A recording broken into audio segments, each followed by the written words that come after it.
大家好，歡迎大家返到娛樂快訊。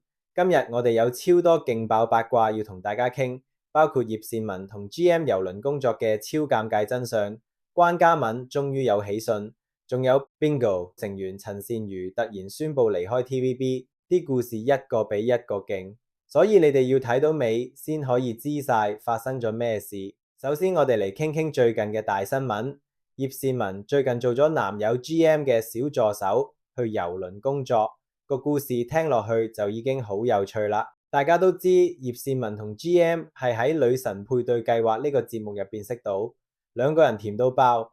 但最近葉倩文就跟住 GM 去咗郵輪，等等去玩啫，唔係啦。葉倩文澄清話佢唔係去玩，係去工作，幫手管理形象。好啦，咁個故事就嚟啦。GM 本來想帶自己嘅助手去，但係大會話人數有限，帶唔到助手。咁點呢？葉倩文就話：咁我就做佢嘅小助手咯。葉倩文話自己係做小四，唔係阿四，大家明唔明？做小助手咋？同時喺旁邊嘅關嘉敏就聽到直接講好甜蜜。但係啊，各位最尷尬嘅嚟啦！記者就問咗一句：葉倩文，你同 GM 喺郵輪上面係咪首次一齊同床？你知唔知葉倩文嗰時係咩反應？尷尬到死，面紅紅。之後就開始講啲好奇怪嘅話。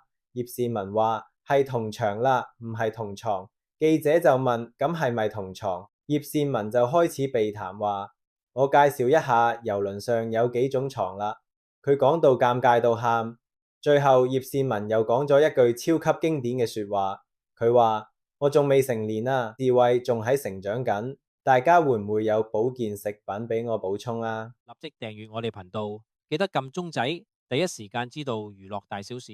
好啦，咁接落嚟我哋傾關嘉敏啱啱同 TVB 續約啦，唔止續約，仲加咗人工添。但最重要嘅係咩呢？嘉敏話咗一句好爆嘅說話，佢話之前份合約係唔可以拍拖嘅，因為驚會影響事業。但係今次個新合約，佢終於可以拍拖啦。各位，呢句說話係咪好勁？意思即係話嘉敏之前簽約時候係禁慾約啦，5年冇得拍拖。等到依家先至自由身，難怪黃家俊 Matthew 每日都黐住佢唔放啦。記者就問嘉敏 Matthew 每日都黐住你幾時先至接受人啊？嘉敏就話唔關我事啦，佢冇問過我啦，而且我最近工作好忙。但係聽得出嚟，嘉敏對 Matthew 都係有感覺啦。同埋我要講 Matthew 呢個男仔得啲人工高啦，揸緊部林寶堅尼啦，懂禮數啦，仲日日揾住嘉敏，簡直係追求者嘅典範啦。咁就講到一個好得意嘅事，嘉敏嘅隊友 Bingo 嘅陳善如 Odelia， 佢最近竟然宣布離開 TVB 啦。冇錯，11月20號 Odelia 就喺 IG 上面發文話：拜拜 TVB 已經約滿啦，我係自由身。咁就好鬼奇怪啦，點解 Odelia 決定要離開呢？嘉敏自己就講咗話 Odelia 同自己係同期簽約嘅，所以佢知道差唔多時間。但係點解 Odelia 要走？嘉敏就話唔係因為成績問題啦，係 Odelia 佢自己志唔在此，佢有其他生意喺身，好似保險、旅遊啲嘢，所以佢揀咗離開。呢度先至見到兩個人嘅分別啦。嘉敏就揀咗留喺 TVB 續約加人工，仲得咗拍拖自由。但係 Odelia 就揀咗自由身去做其他生意，各有各嘅選擇啦。每個女藝人都有自己嘅夢想嘛。但係啊，各位，有一個我一定要同大家提嘅故事，冼正峰同 GM 郵輪表演後，冼正峰就開始大吹捧 GM 啦。冼正峰話 GM 呢個人真係識搞氣氛，佢喺度唱歌又好聽，最緊要係佢個氣場好正，令到我同丁子朗都輕鬆好多。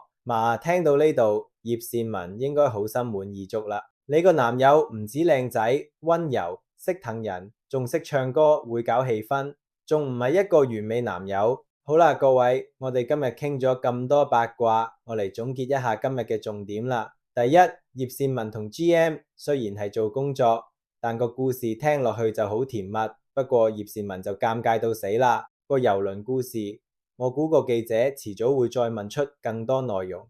第二，關嘉敏終於有喜訊啦，加咗人工，仲得咗拍拖自由。而黃家俊呢個追求者可以話係一個好男仔嘅模範。第三，陳善如離開 TVB 帶翻嚟嘅啟示就係每個人都有自己嘅路要行。Odelia 揀咗自己嘅夢想，卡文就揀咗繼續向 TVB 發展，都好值得尊敬。第四， GM 遊輪表現好，仲令到隊友都開心，你話係咪好男友先？好啦，各位，今日嘅娛樂快訊就到呢度啦。各位記得要訂閱我哋個頻道，開埋個鐘仔，咁樣先至可以第一時間睇到最新嘅八卦新聞。如果各位對今日嘅故事有乜嘢睇法，就記得喺下面留言同我哋分享啦。係葉倩文同 GM 最甜，定係卡文同 Matthew 個故事最有趣，定係 Odelia 嘅決定最勇敢？